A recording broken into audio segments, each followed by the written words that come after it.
Okay. Let's pick it up again.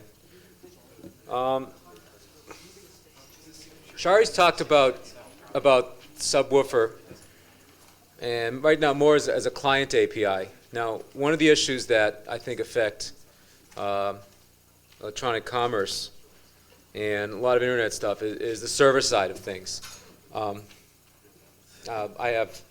Allow me to adjust a few things here. Could you bring the lights up a little? Yeah, I'm going to do that. Are you doing that already? No, we're fighting here. I just don't want the light in my eyes directly. Is that okay? We can't see you unless that spot's lined. That's fine. He's wearing a black shirt on purpose. You know, the Wizard of Oz never opened his curtain. Excuse me, who put me back here, Vinnie?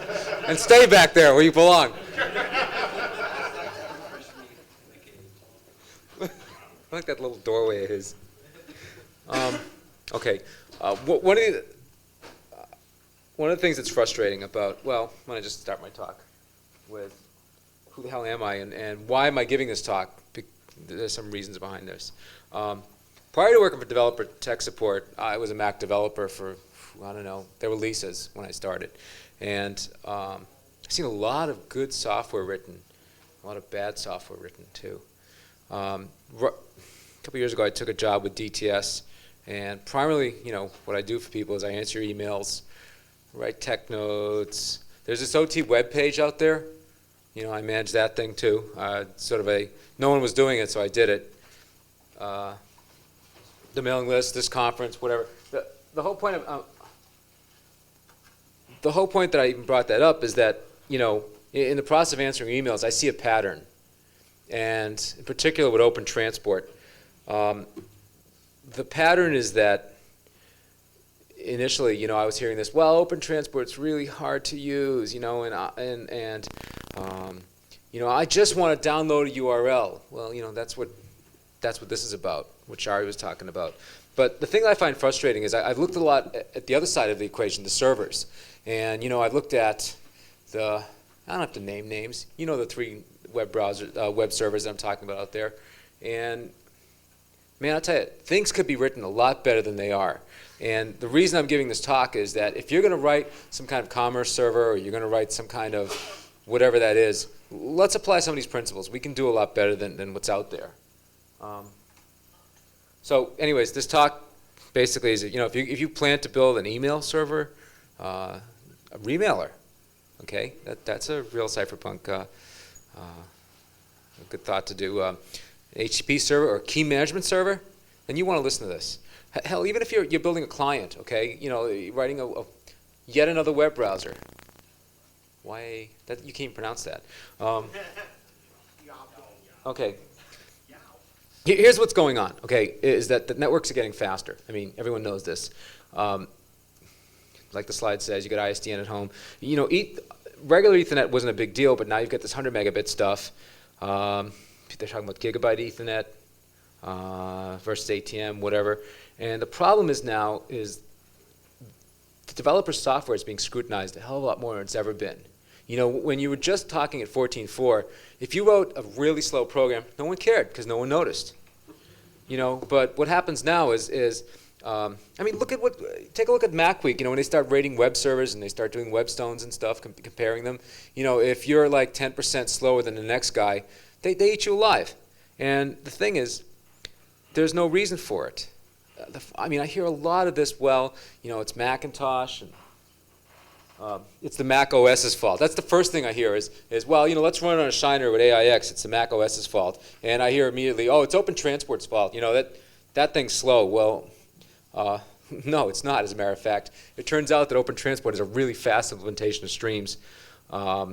There's this argument, and if Stuart Cheshire was here, he'd be beating me up on this as to how to write a TCP stack or not. But it actually isn't. It is one of the fastest, I don't want to say desktop, but whatever class of machine you want to call it, implementations of streams that are out there. It's a really quick protocol stack. Then of course the next, and I call this an uneducated blame, is it's the file system's fault. Okay? Now, have a talk with Jim Luther for about 15 minutes. And he'll tell you, the file system's idle most of the time. When he looks at all these apps and he runs his tests and stuff, it's not doing anything. Okay? It turns out people don't know how to use the file system. So I don't really want to give the file system talk, but I'm going to bring up a few points. Okay? And of course, Copeland's going to solve everyone's problems in the whole world. Okay, I'm not going to say anything about that. Second system. Well, yeah, we can talk about that too. The second system principle, this is eighth system principle. But the thing is, even with the current macOS, you have a ton of control if you know what you're doing. Okay, and so I'm going to get into a little bit of that and how that deals with OpenTransport. My first complaint, okay, and there's this whole Mac TCP versus OT, and I don't want to give up Mac TCP. I like setting my configurations and rebooting my Mac every time I use it. I like calling through the 68K device manager model whenever I'm on a Power PC. Okay, so I don't care about 64 endpoints, yet. And there's this multi-homing thing people keep talking about. Well, who cares about that if I'm not a server? You'll care about when you got a PowerBook and you want to plug your PowerBook into your Ethernet and then walk away with it and plug it in and make a phone call and all that stuff. You're not going to see that, okay? The problem also with Mac TCP is in terms of engineering load. I mean, we've got like 1 or 2 people doing that stuff on OpenTransport. We've got 1 person supporting the Mac TCP emulation in OpenTransport, and he's spending an immense amount of time fixing bad design decisions in Mac TCP and trying to emulate Mac TCP, and it's like we can't seem to go forward. Now, first of all, I'm not an evangelist. I said that at the beginning, all right?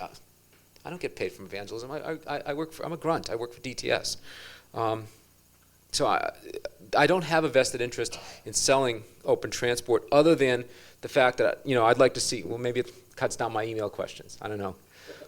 There's a couple other things too. Is that there's this implementation issues with TCP. TCP has actually gone through some revisions, and it will go through revisions. You got this IPv6 thing coming around the corner. There's secure IP, IPsec, whatever. You're not going to see that with Mac TCP. No way.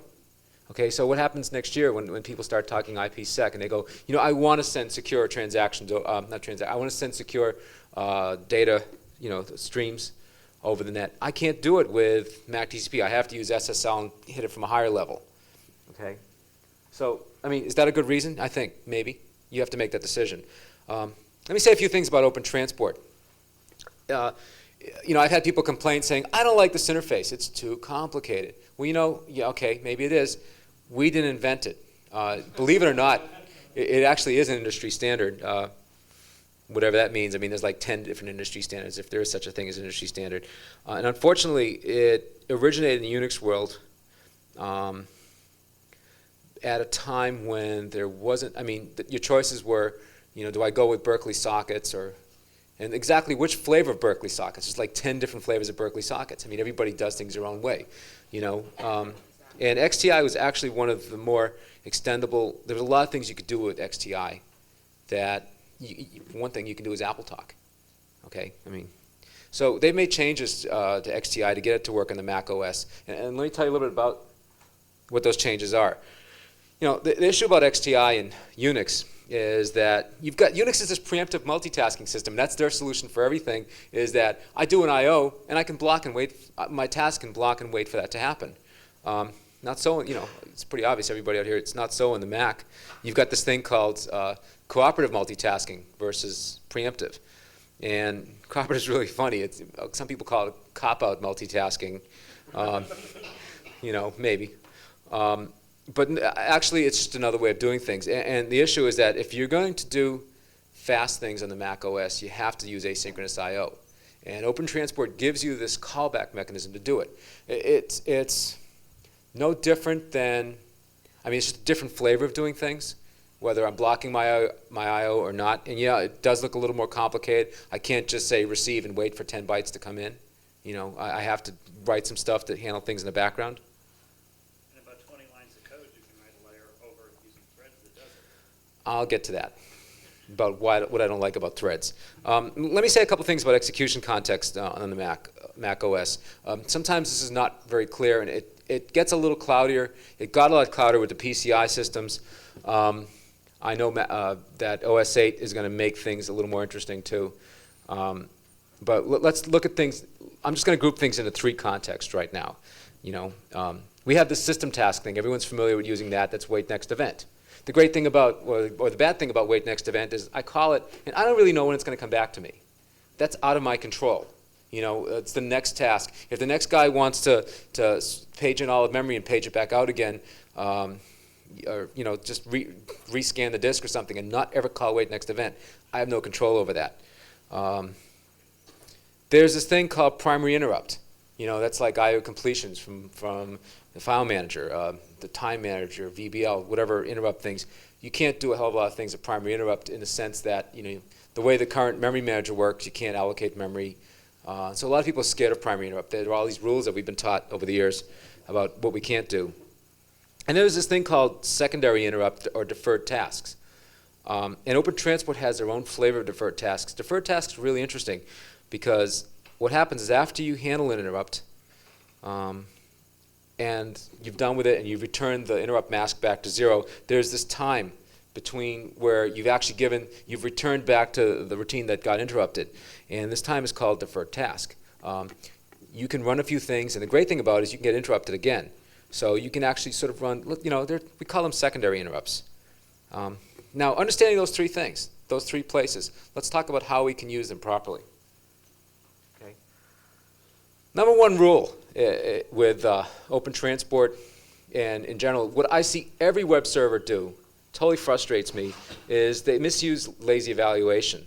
A packet comes in from the network, and the first thing people do is, well, I'll just queue it up and process it at event time. Well, of course, the problem with, then they say, well, gee, I'm getting really bad latency. And I get one of these emails at least once every 3 weeks saying, performance of my application is really bad. And it depends on, like, if I launch something else, nothing happened. In particular, I love I launched this application while my server was running, and for the time that it launched, nothing happened. I'm like, well, yeah, sorry. Of course, then the next solution is, we use the thread manager. Well, what's the thread manager? The thread manager is just some way to, we used to call those things coroutines. You get to swap back and forth, but you're still swapping in wait next. You're still swapping in system task time. You say yield to thread. Okay, well, yield to thread, yields to this thread, yields to that thread, yields to that thread. Eventually, somebody says wait next event. Well, it doesn't have to, but somebody's going to say wait next event, and so there you go again. It's gone, and now we're putting the control of the Mac in the hands of another task. Okay, and I just have this analogy that it's like you have this race. Okay, and you only have one, so you have all these I don't know. You have a bunch of rabbits running down a treadmill, and the problem is you only have one pair of sneakers for each one of them. And so you have to keep passing the sneakers around. And the problem with it is, you might have, it depends entirely on the next rabbit to hand the sneakers back again. So if he doesn't want to give them back, you're not going to get any runtime. Okay? Yeah. We should talk about offline, but this is something that if somebody wanted to pay a little attention to the thread manager, could be fixed. We'll talk about that. And I've got some issues with Java and the way Java looks at things too. One of the things that was proposed and is now in the current OpenTransport 1.1.1 is this thing called a sync idle event. And basically what happens is it calls you notifier with this thing called idle events. And you're allowed to call the thread manager or call wait next event from this point. Doesn't do you a lot of good. It's still, it's not doing anything in magic. All it's doing is it's calling you at event time. Okay? It's not the solution to the problem. So, don't defer stuff. Okay?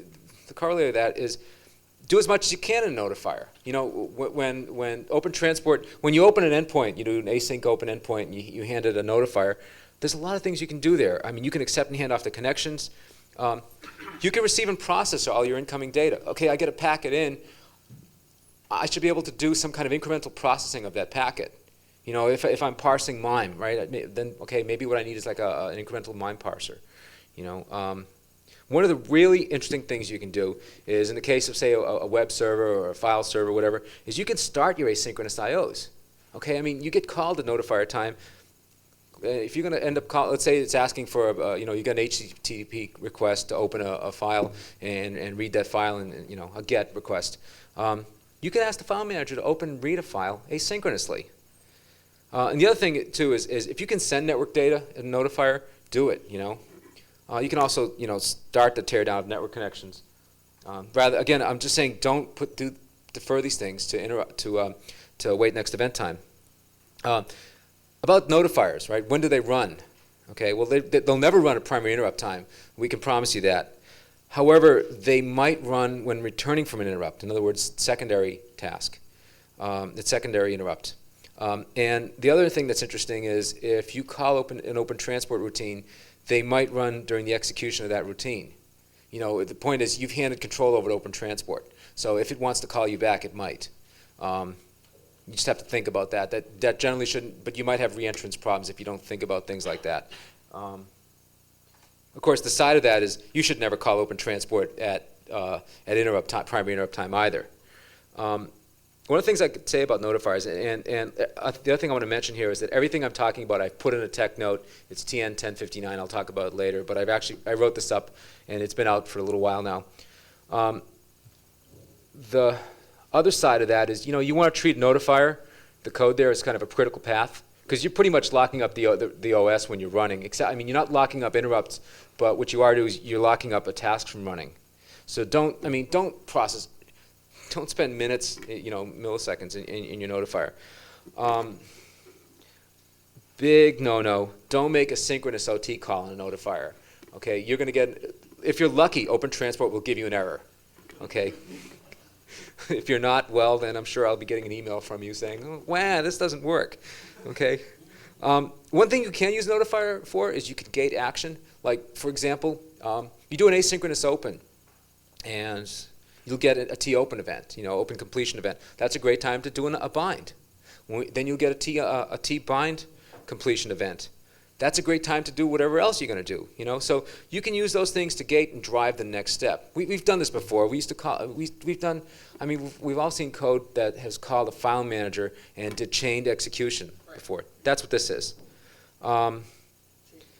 Notifiers can be re-entered. They generally won't.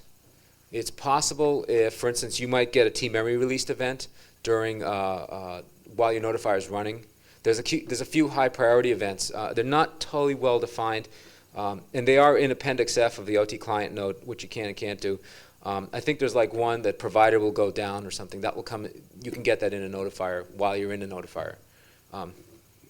It's not generally a problem. Just be aware of it, that you can be re-entered.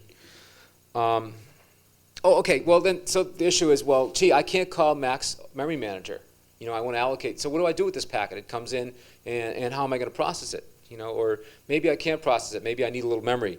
There's a few functions that are built into OpenTransport. The cool thing about them being built into OpenTransport, as opposed to calling the OS directly, is it doesn't matter which Mac OS you're running on. Those things are there. For instance, there's an OT alloc and OT free mem. Those are great. The allocation routines, it's really neat. I wish I could share the source code with you. Oh, wait a minute. This is like if you knew what I knew. I've heard this before. The routines are actually really well written, but one of the nice things about it is that they work for 8, 7, 7, 6, 7, whatever. There's a few LIFO, FIFO routines that are there.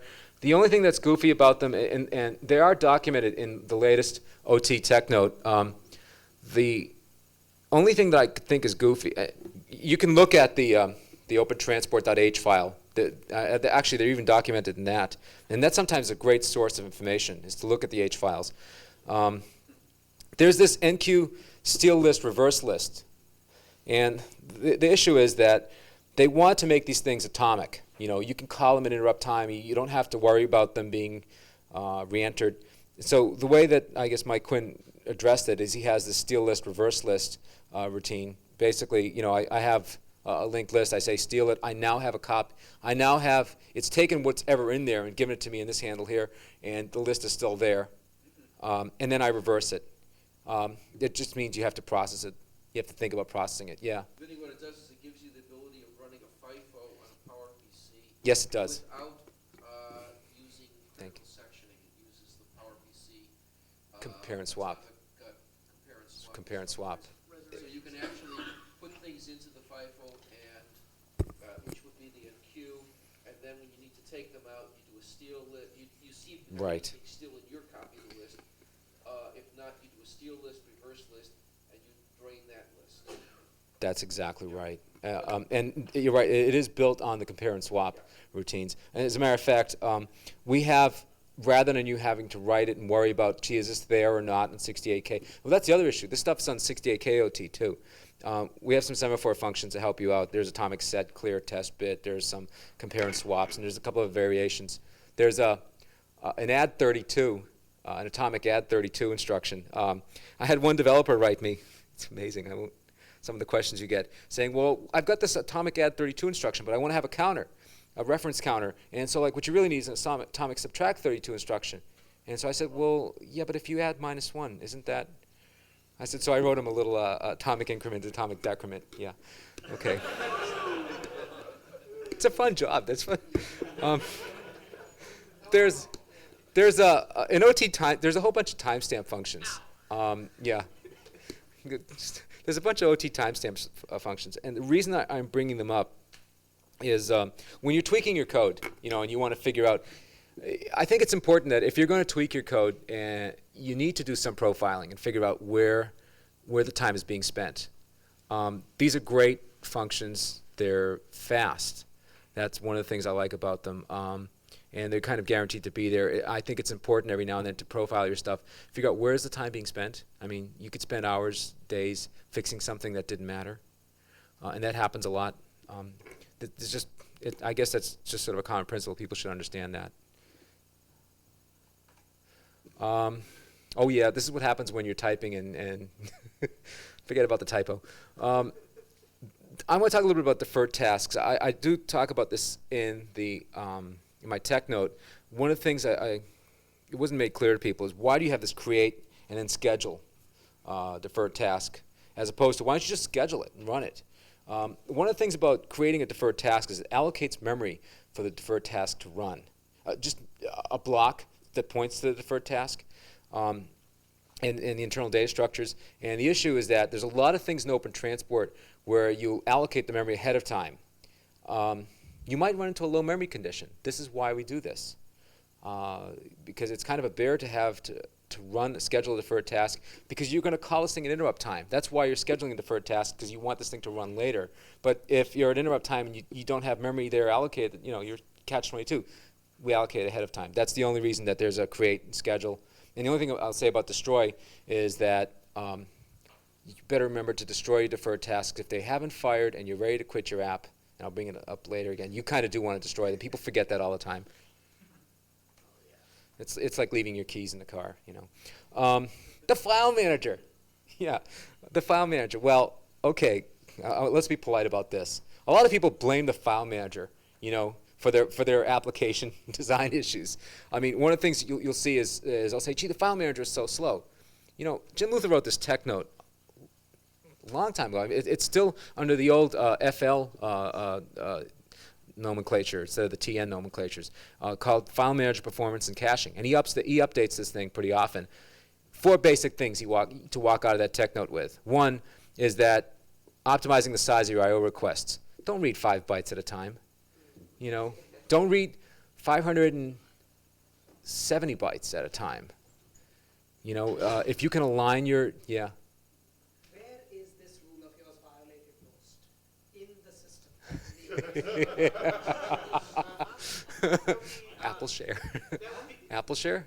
The resource manager. Well, it was. And actually, CK Han, yes, Jim, CK and Jim are actually changing that. Look at the next couple of versions of System Update, man, they're great.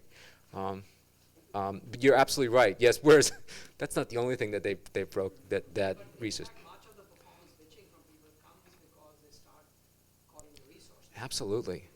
Absolutely. And, it's like we should eat our own dog food. I know. The resource manager in Son of Buster reads things on block boundaries.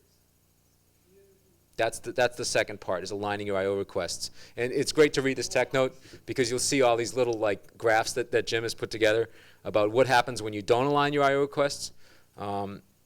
You know, that makes a big difference. Okay.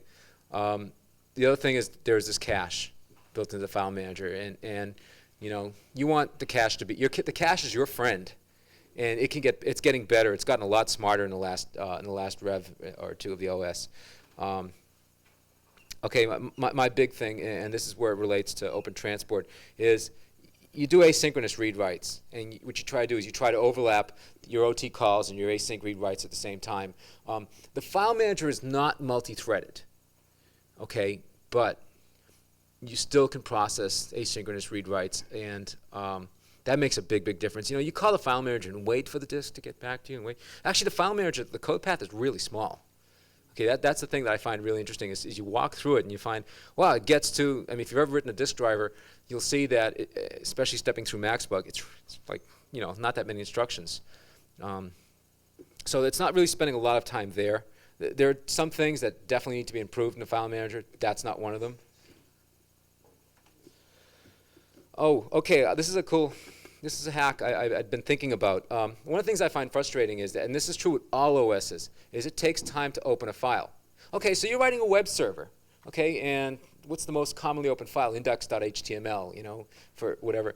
Well, instead of even caching the whole file, why not just open it and cache the the file pointer it gives you back. Don't close the file.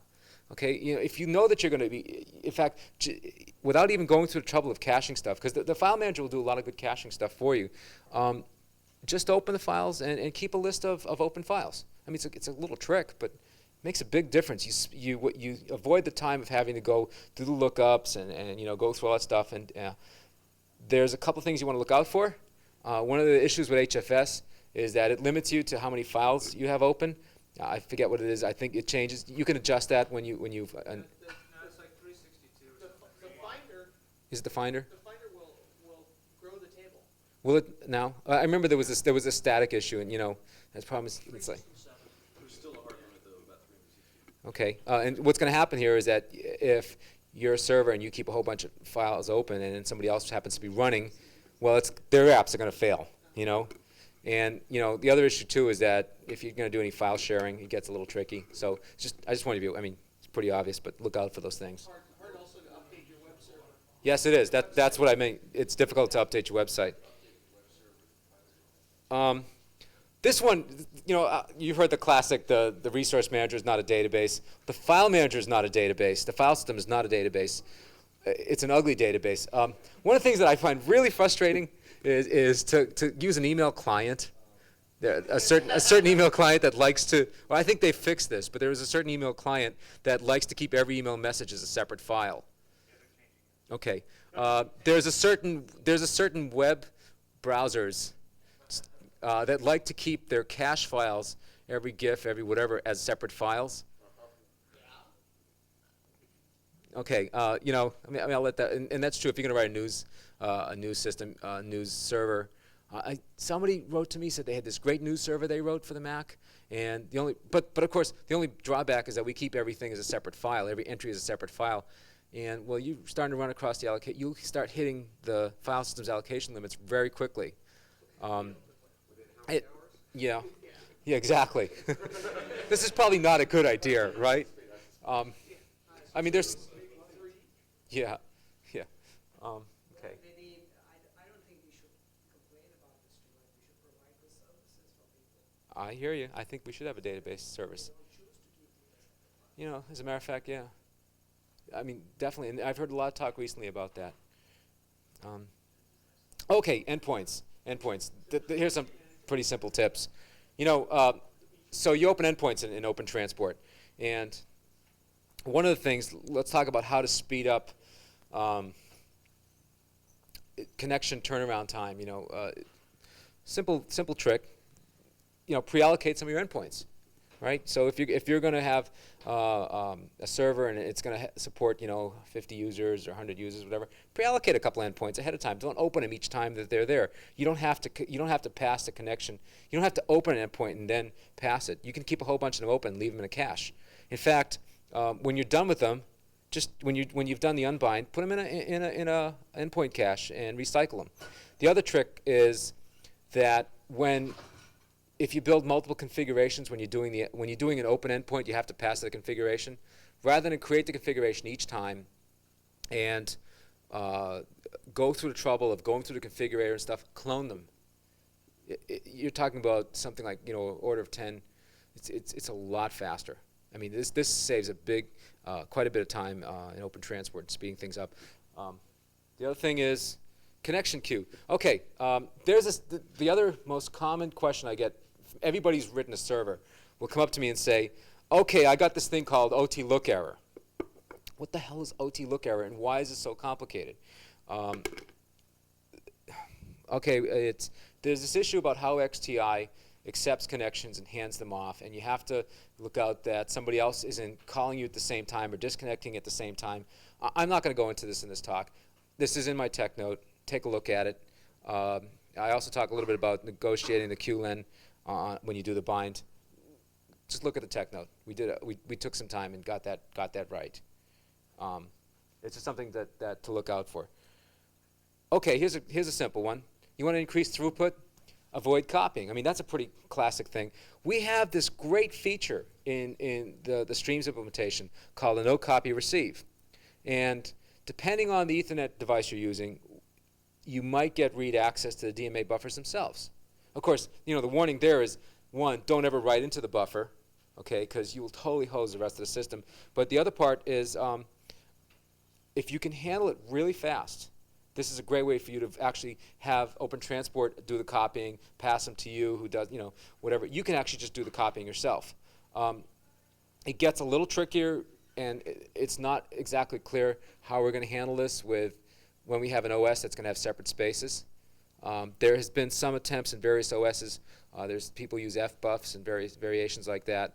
We're giving you the inside. We're giving you access to our inside mechanism when we do the no copy receives. So if you can do things like incremental processing of a buffer, again, like one of the things, my favorite things is that if you can process MIME incrementally, this is a great place to do it. Okay, you want to increase throughput? Let's eliminate copies on the write. We have this mechanism called the ACK-send mechanism. Basically, I ask to do a write, an OT send operation, and if I have ACK-sends enabled, I'll get a memory released when that data, when OpenTransport's done with that data. Now, the issue is you don't have to wait for the memory release before you call OT send again. Just don't mess with that data until OT send, you get the memory released event back. It's pretty simple, and they're actually very efficient. Okay, it's interesting the way it works. Basically, what OpenTransport does is when the streams implementation is done and it deallocates the module, there's a little callback that it calls, and that callback happens to be your notifier, a little mechanism that calls your notifier. So it's a nice memory management mechanism.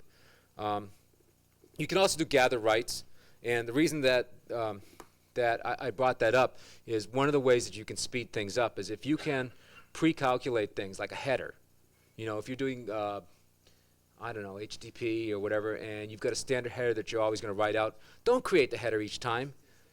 Have it written up, have it stored away, pre-allocated, and then do a gather write. Put all these pieces together and let OpenTransport do the work for you. Oh, okay, yeah, this is pretty obvious. Don't send data 1 byte at a time. If you can send a big chunk. It turns out that I think the optimal size is somewhere around 8K with the built-in Ethernet. If you can send 8K blocks at a time, that's really nice. The problem with that number, and it's really difficult for me to quantify and give you a number, is that, well, it depends on your Ethernet adapter. It depends on how they're doing memory management. If you're talking about 100 megabyte, I don't know. I have no idea what those speeds are going to be. One of the other things, too, is that you can enable OpenTransport to be non-blocking, and where you have to handle the flow control. It gets a little more complicated. It's just a thought. All right, you want to determine whether that's worth doing or not.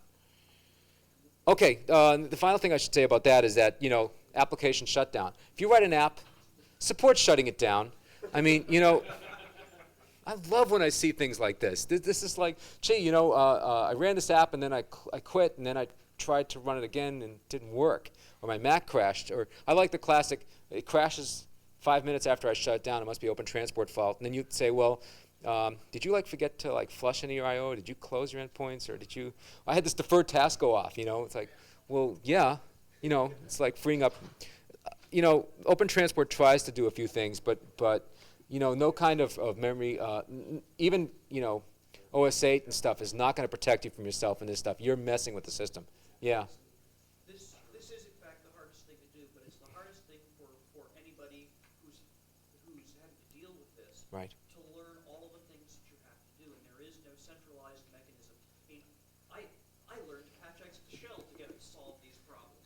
Oh no. And Don't want to patch exit the shell with OpenTransport because it patches exit the shell, and then you get into this fight over, you know, yeah. Any way of installing a system exit properly. there's no good way then for I'm just saying that if you're quitting normally, clean up after yourself. That what's normally. I hit Apple Q, you know.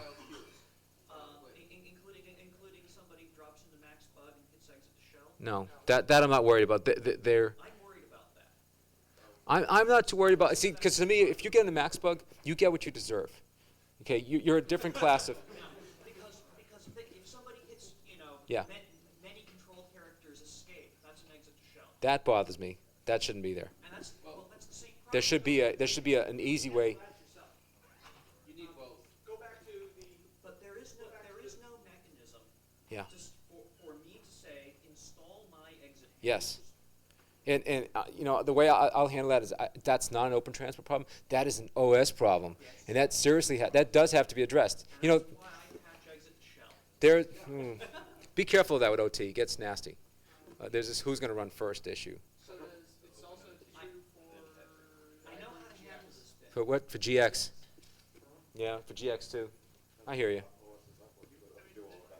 It's really, actually, as I mentioned earlier too, you've got these great low-level utility retains, which would be really useful if they were also in like OS utils. Test and swap. Why is that specific to network? Yeah. Oh, why is that specific to network? Now that's a good question. Why is that only available in network? That's a great one.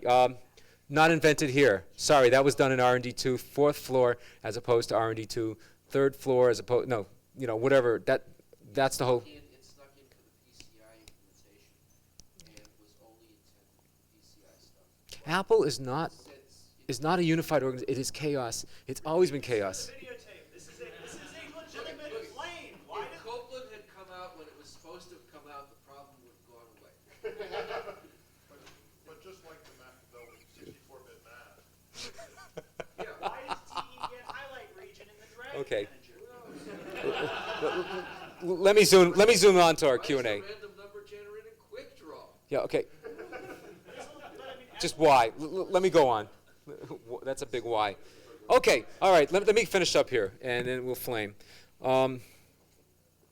2 points. One, if you're going to use OT, right, use the notifiers. I mean, don't do synchronous I/O. Don't defer stuff to system task time. You know. And the other part is, if you're going to use the file manager, use it asynchronously.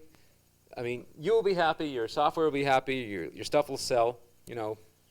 I won't have to hear this. Why does my web server run so slow? Because there's absolutely no reason why a web server. As a matter of fact, a macOS web server should fly.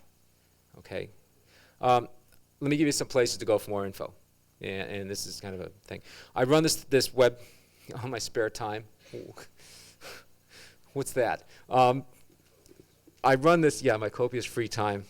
I run this website, and I don't know how much longer I'll deal with it, but for now there's this great website on, we moved it to DevWorld. It's been kicked around a little, but they have a faster computer. So devworld.apple.com, and you don't have to remember the whole thing, just go to DevWorld, and somewhere there's an OpenTransport, look for the word OpenTransport, and it goes to the site. Every piece of documentation I can find on OpenTransport, I will put on that site. That Apple will let me. It's this whole, can we release that? Can we release that? Where's the next releases? When's the SDKs? I'll put it there. It saves me time because I won't get questions. And that's actually the reason I did that is it was a focal point. If I get sample code, if somebody sends me sample code, I'll post it there. Cool. There's this client developer note, and it's worth reading. Take the time and go through it. There's actually an Inside Mac OpenTransport. I think it's actually going to be on the web this week. It is not